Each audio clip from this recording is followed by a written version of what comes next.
Hello friends, मैं सुनील शर्मा और आप सभी का एमबीबीएस बायोलॉजी क्लासेस में स्वागत है। और आज जो हम लोग इस वीडियो में पढ़ेंगे वो है 2009 के जो एक नंबरिया जो सवाल पूछा गया था उस पर चर्चा करेंगे और उस पर बात करेंगे। ठीक है, तो ये जो सवाल है उनको सॉल्व करेंगे। और इस चैनल को जो सब्सक्राइब नहीं किए वो सब्सक्राइब कर लीजिए।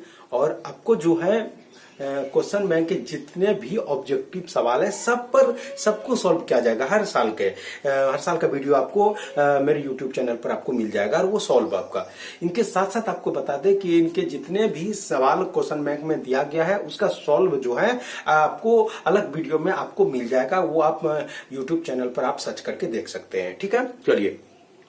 तो अब जो है बायोलॉजी में नंबर उठाना हुआ आसान और आप मेहनत कीजिए, आपका काफी अधिक नंबर बायो में आ जाएगा कम मेहनत पर। ठीक है, चलिए अब शुरू करते हैं। तो आज जो हम बात कर रहे हैं वो 2009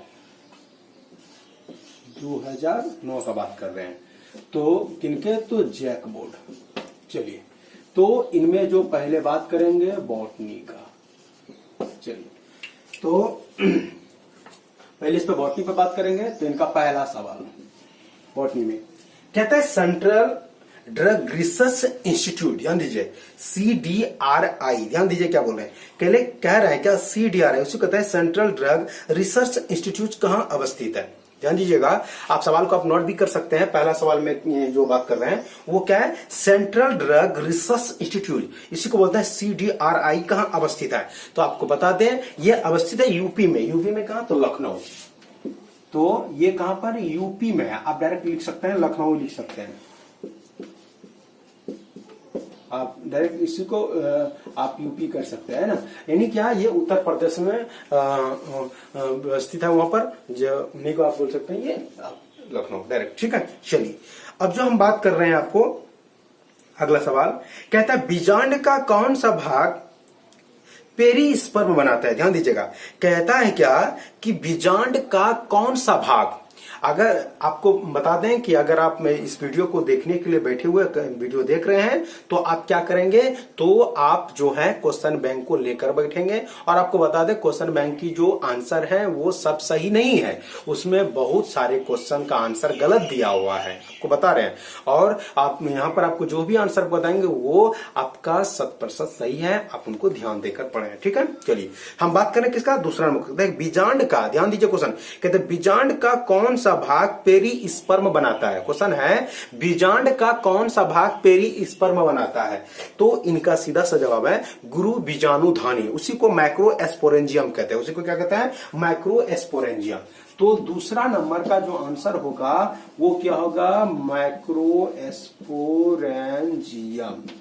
इसी को कहते हैं, सॉरी बीजांड का बात कर रहे हैं, सॉरी माइक्रोस्पोरेंजियम नहीं, मेगा स्पोरेंजियम होगा। मेगा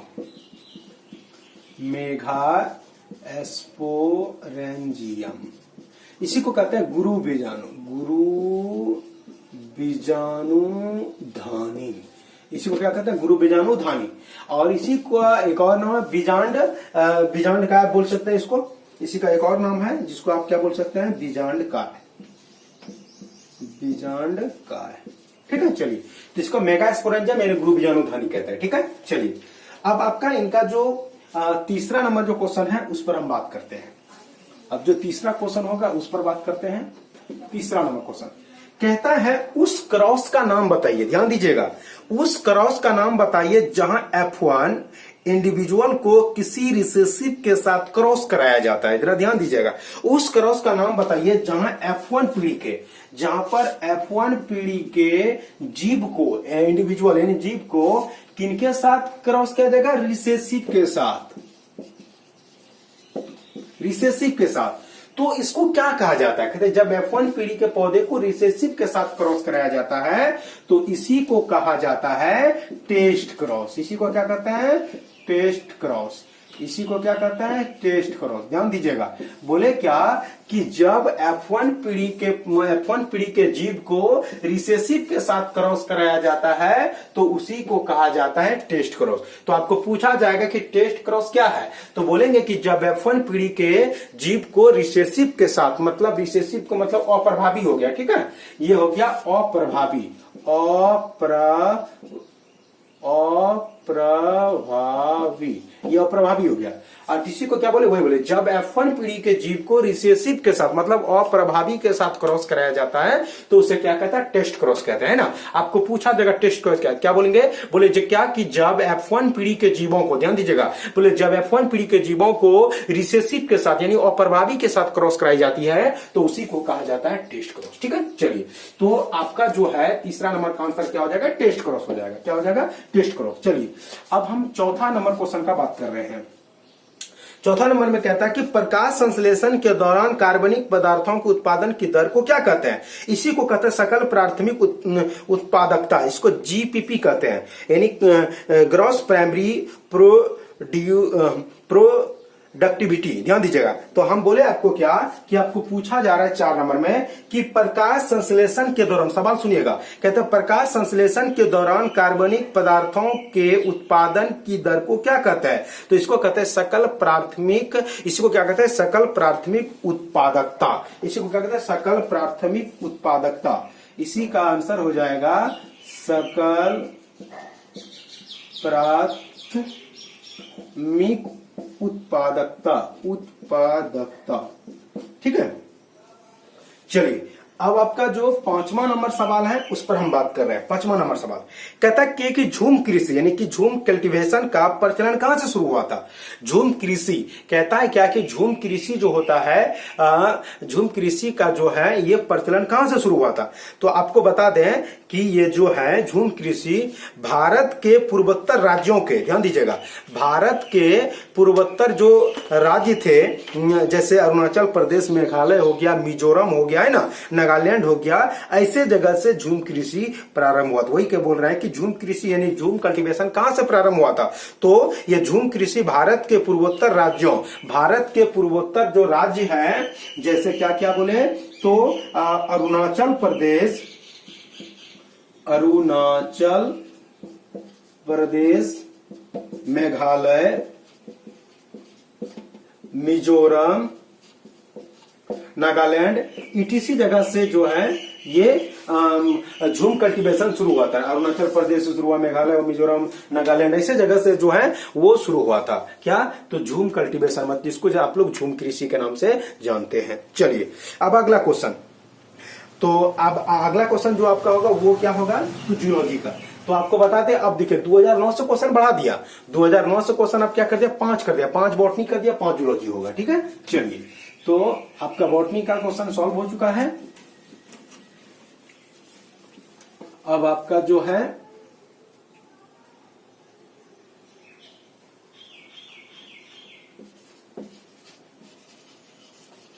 जूलॉजी, पहला नंबर क्वेश्चन कहते हैं कि मेंडल द्वारा कितने विपरीत गुणों वाले जोड़ों का अध्ययन किया गया था। सवाल क्या है, मेंडल ने कितने विपरीत गुण वाले जोड़ों पर अध्ययन किया था, ये सवाल कर रहा है कि मेंडल द्वारा कितने विपरीत गुण वाले जोड़ों का अध्ययन किया था, किस पर, तो मटर के।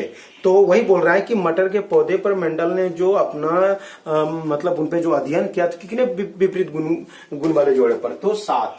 तो इनका कितना हो जाएगा, 7 जोड़े विपरीत गुण वाले, है ना, 7 जोड़े विपरीत गुण वाले।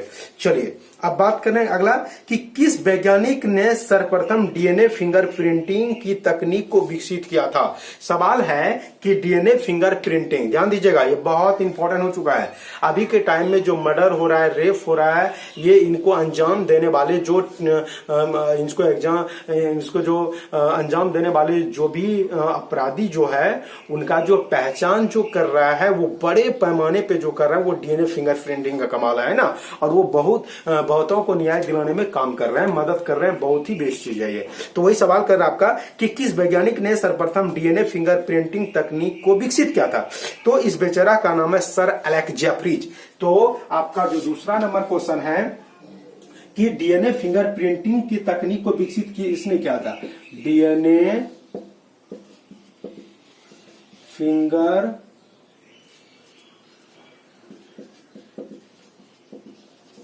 डीएनए फिंगरप्रिंटिंग, है ना।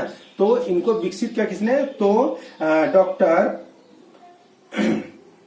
या तो आप डायरेक्ट बोल सकते हैं sir Alec Jeffreys, sir Alec Jeffrey, ये वैज्ञानिक है। इन्होंने जो है सर एलेक जेफरीज ने जो है डीएनए फिंगरप्रिंटिंग को विकसित किया था। चलिए अब अगला क्वेश्चन क्या जा रहा है, क्वेश्चन नंबर तीसरा सवाल है, क्वेश्चन नंबर तीसरा का कि 1992 ईस्वी में जैव विविधता पर अर्थ समिट किस जगह आयोजित हुआ था। एक बार फिर से सवाल को कर रहे हैं, कह रहा है कि 1922 में, सवाल है आपका कि 1922 में जैव विविधता पर अर्थ समिट किस जगह आयोजित किया गया था। तो आपको हम बता देते हैं कि ये जो जिस स्थान पर किया गया उसका नाम है रियो डी जेनेरियो, है ना। ये कब, ये जो है ये ब्राजील में है। ये 3 से आपका जो है 14 जून तक, 3 से 14 जून तक जो है वहां पर ये आयोजित हुआ था। तो बोले क्या 1992 में जब विविधता पर अर्थ समिट किस जगह आयोजित किया, क्या बोले रियो डी जेनेरियो, क्या नाम है रियो डी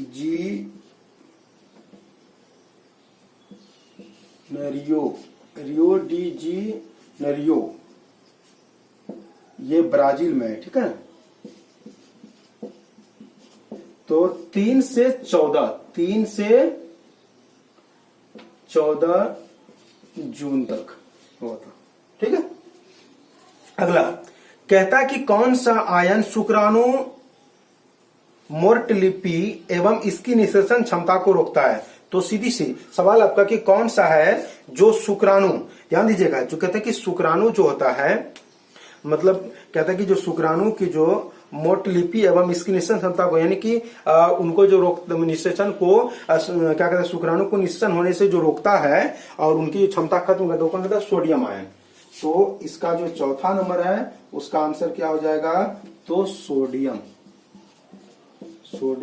आयन। चलिए अब 5वां नंबर क्वेश्चन कहता है अगला कि रेट्रोवायरस का एक उदाहरण दीजिए। तो रेट्रोवायरस का उदाहरण एक बोल रहे हैं आपको, तो आप HIV भी दे सकते हैं। अभी आपको आया है कोरोना वायरस, है ना, कोविड-19 जो वायरस है वो भी हो जाएगा, जो बीमारी है ना। तो ये जो HIV है ये क्या है, तो ये राइनो वायरस है। तो इसी को जो रेट्रो वायरस कहते हैं। तो ये जो रेट्रो वायरस होता क्या है, तो कहता है क्या, ऐसी वायरस जिसका आनुवांशिक पदार्थ RNA हो, ध्यान दीजिएगा, जिसका आनुवांशिक पदार्थ क्या होगा, RNA, जिसका आनुवांशिक पदार्थ क्या होगा, RNA होगा। अधिकतर आपको बता दें, अधिकांश जो जीव होते हैं जिसका जेनेटिक मटेरियल RNA होता है, उदाहरण के तौर पे हम लोग हो गए, बहुत सारे जीव है जिसका जेनेटिक मटेरियल क्या होता है, DNA, ये DNA होता है। और DNA लगभग स्थिर पदार्थ है ना, लेकिन ये जो RNA है ये छोटा हमेशा बदलते रहता है। ये जो RNA होता है ये हमेशा चेंज होते रहता है, जिसको आप म्यूटेंट कह सकते हैं, इसमें म्यूटेशन होते रहता है, उत्परिवर्तन इसमें होते रहता है RNA में।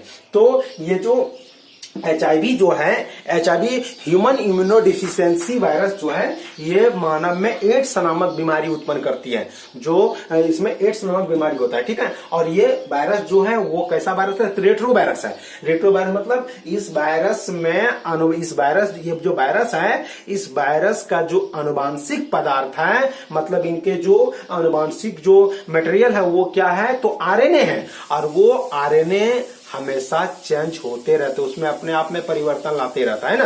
तो वही बोले आपको कि पूछा जाएगा कि एक रेट्रो वायरस का उदाहरण, तो बोले HIV हो गया, अभी जो कोरोना है वो भी रेट्रो वायरस है। तो वही बोले क्या HIV जो है क्या है, ये तो रेट्रो वायरस है। तो पूछेगा रेट्रो वायरस क्या है, तो बोले ऐसी वायरस जिसका आनुवांशिक पदार्थ RNA, मतलब जिसमें आनुवांशिक पदार्थ के रूप में RNA पाई जाती है, उसे रेट्रो वायरस कहते हैं, ठीक है। चलिए, तो आपका 2009 के जो क्वेश्चंस थे बॉटनी और जूलॉजी के, वो सॉल्व कर दिए। देखिए यहाँ पर आपका जैक बोर्ड, फिर आप बॉटनी में 5 कर दिया, जूलॉजी में 5, यानी 10 कर दिया आपको इसमें, है ना। पहले कितना था, 6, फिर उसके बाद अभी कितना, 5 कर दिया, है ना। चलिए, तो ये 2009 के भी क्वेश्चन जो है आपका हम सॉल्व कर दिए। अब मिलते हैं आपको अगले वीडियो में 2010 के क्वेश्चन बैंक के जो आपके 1 नंबर वाले जो क्वेश्चन होंगे उनपे सॉल्व करने में, ठीक है। चलिए, धन्यवाद।